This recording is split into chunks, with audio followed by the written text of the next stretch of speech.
Hello, nursery. It's Mrs. Hallett here, and I'm going to read you a story. Today's story is called The Disgusting Sandwich by Gareth Edwards and Hannah Shaw. In a clump of trees on the edge of a park, there lived a badger. He was a very hungry badger, and his tummy wouldn't stop rumbling. One day, a boy came to the park. He had a sandwich with him. It had fresh white bread and peanut butter. It was a beautiful sandwich. The boy took his sandwich to the playground. He was just about to take a bite when a girl bumped him and it fell into the sandpit. Now the fresh white bread was covered in gritty sand. "Well," said the girl, "you can't eat it now. It's disgusting." A squirrel found the sandwich. She didn't mind the sand. She carried the sandwich into a tree to share with her children. But they weren't good at sharing, and the sandwich dropped out of the tree and into a pond. "Well," said the mother squirrel, "we can't eat it now. It's disgusting." A frog saw the sandwich. It was floating in some goopy green pondweed that smelt of rotten eggs. The frog didn't mind the sand and the smelly green goop. He pulled the sandwich out to eat it on the path. But a boy in a scooter raced by, and he had to jump out of the way. Now the sandwich had big black squish marks right across the middle. "Well," said the frog, "I can't eat it now. It's disgusting." Next a crow saw the sandwich.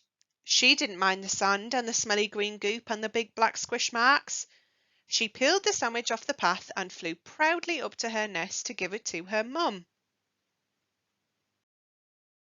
But a scary thing frightened her, and she dropped the sandwich into an ant's nest.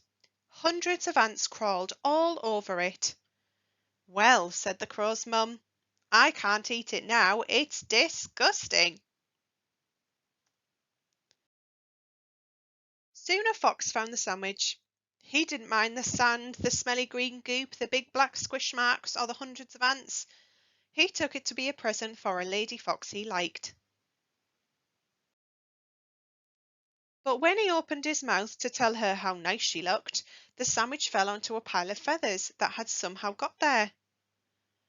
Now the sandwich was covered in grimy old feathers. "Well," said the fox's friend, "I can't eat it now. It's disgusting." And she kicked the sandwich into the flower bed and went off to look through some bins. In amongst the flowers were some slugs. They didn't mind the sand, the smelly green goop, the big black squish marks, the hundreds of ants, or the grimy old feathers. They slithered all over the sandwich and crisscrossed it with trails of slippery slime and oozy grey bubbles. The moon came out. Finally along came the badger. He was hungrier than ever.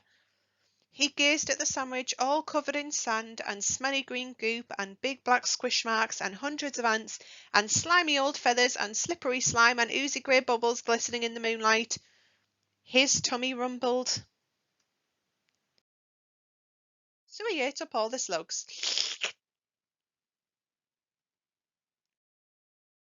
But he didn't eat the sandwich. It was too disgusting. The end. Thank you for listening, nursery.